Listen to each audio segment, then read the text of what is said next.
नमस्कार। आज हम पढ़ेंगे कविता एक कम। विष्णु खरे जी द्वारा रचित यह कविता है। विष्णु खरे जी ने अपनी एक कम कविता में उन लोगों के प्रति सहानुभूति दर्शाई है जो आज के आधुनिक परस्त समाज में ईमानदारी बरतते हैं। कवि कहता है कि ईमानदार व्यक्ति आज भी समाज में अपनी आवश्यकताओं की पूर्ति करने में असमर्थ है। स्वतंत्रता पूर्व भारतीय समाज विदेशियों द्वारा चला जाता रहा और स्वतंत्रता के बाद अब अपने ही तथाकथित उन्नत कहे जाने वाले लोगों से चला जा रहा है। स्वतंत्रता सेनानियों ने जिस आजादी की कल्पना की थी वैसा वातावरण भारत में नहीं बन पाया। आज के समय में आस्थावान, ईमानदार और संवेदनशील व्यक्ति आहत है। इसका स्वार्थी, सत्तालोलु, पूंजीवादी यों के प्रति मोहभंग हुआ है। इससे देश बदतर स्थिति में पहुंच गया है। बहुत ही बदतर हालत में आज देश पहुंच गया है, क्योंकि लोग स्वार्थी हो गए हैं, पूंजीवादी हो गए हैं और सत्ता के लोभी हो गए हैं।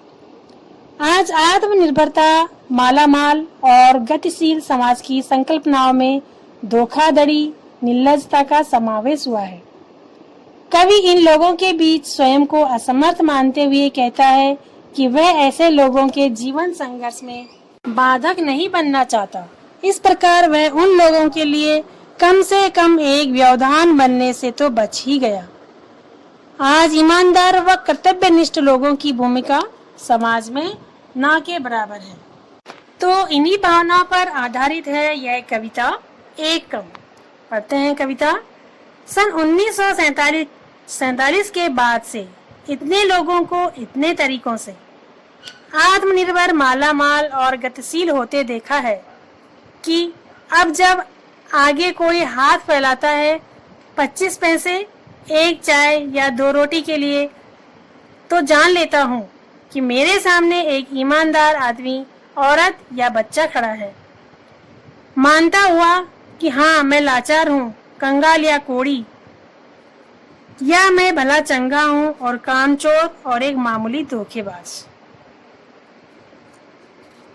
चलिए इसका प्रसंग पढ़ते हैं कि विष्णु खरे द्वारा रचित कविता एक कम से अवतरित इस अवतरण में सन 1947 के बाद स्वतंत्र भारत में छली बेईमान लोगों का चित्रण करते हुए कवि लिखता है कि सन 1947 की आजादी के बाद स्वतंत्र भारत में कवि ने अनेक लोगों को विभिन्न तरीकों से आत्मनिर्भर, धनिक और उन्नति करते हुए देखा है। ये लोग हैं जो स्वार्थी और सत्तालोलुप मतलब सत्ता को पाने की इच्छा रखने वाले। उन्हें समाज से कोई लेना देना नहीं है, सिर्फ वो सत्ता पाने के लिए आगे आए हैं। ये सभी आज संपन्न है। इन्होंने अपने अमानवीय गुणों के बल पर अकूत धन संपत्ति एकत्रित कर ली है, यानी कि अथाह धन संपत्ति इकट्ठी कर ली है। इसलिए जब कभी किसी को अपने सामने पैसों के लिए या चाय या रोटी के लिए हाथ फैलाते देखता है तो उसे आहत जनता का ख्याल हो उठता है कि आज के युग में स्वतंत्रता का लाभ सभी को नहीं मिल पाया है।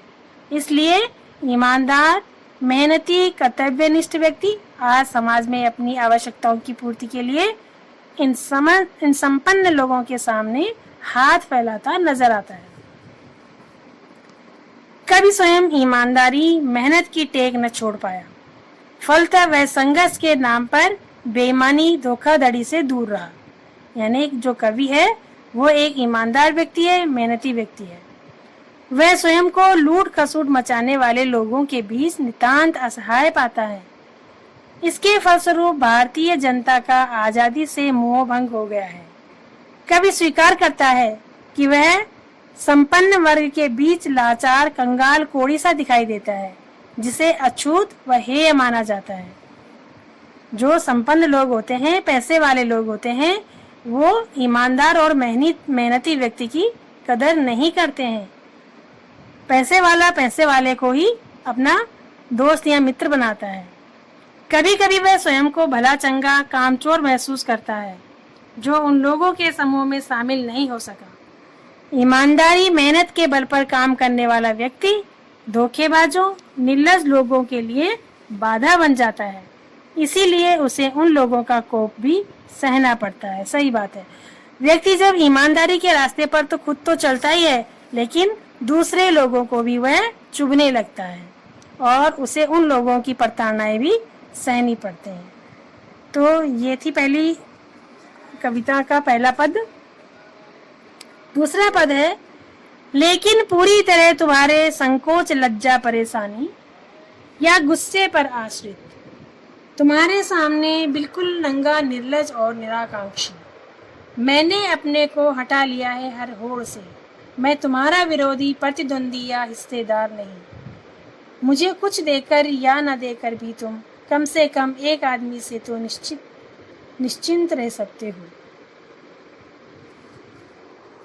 विष्णु खरे जी लिखते हैं कि तुम जैसे अति महत्वाकांक्षी नैतिक मूल्यों से रहित लोगों के बीच में स्वयं को बेसर और वासनाओं से हीन मानता हूँ। क्या कहते हैं विष्णु खरे जी? महत्वाकांक्षी यानी लोभी लोग, नैतिक मूल्यों से रहित, जिनके अंदर नैतिक मूल्य नहीं है, और उन लोगों के बीच मैं स्वयं को बेशरम और वासनाओं से हीन मानता हूँ। मैं तुम्हारी प्रगति उन्नति के बीच बाधा बनकर रहना नहीं चाहता, अतः मैं स्वयं को तुमसे दूर करके तुम्हारे संघर्षों में व्यवधान नहीं बनना चाहता। कवि ऐसे लोगों से दूर जाना चाहता है। मेरे हटने से कम तुम्हारे लिए एक बाधा का तो अंत हो गया है। यानी कि ऐसे लोगों के बीच में जब कोई ईमानदार और मेहनती व्यक्ति होता है तो वह उन्हें चुभने लगता है, इसलिए कवि उनसे दूर जाना चाहता है। तुम्हारे संघर्ष में पड़कर मैं तुम्हारे अनैतिक व अमानवीय कार्यों का साझीदार नहीं बनना चाहता।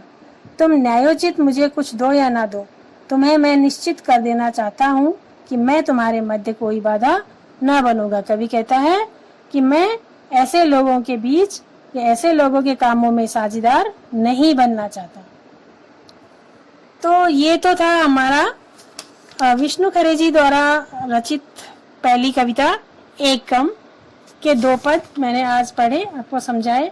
इन दोनों पदों का आपको प्रसंग सहित व्याख्या लिखनी है अपनी हिंदी की नोटबुक में, और दूसरी कविता के साथ सत्य जो उनकी दूसरी कविता है उसके साथ में दूसरी वीडियो में आपके सम्मुख प्रस्तुत होंगी। तब तक के लिए धन्यवाद।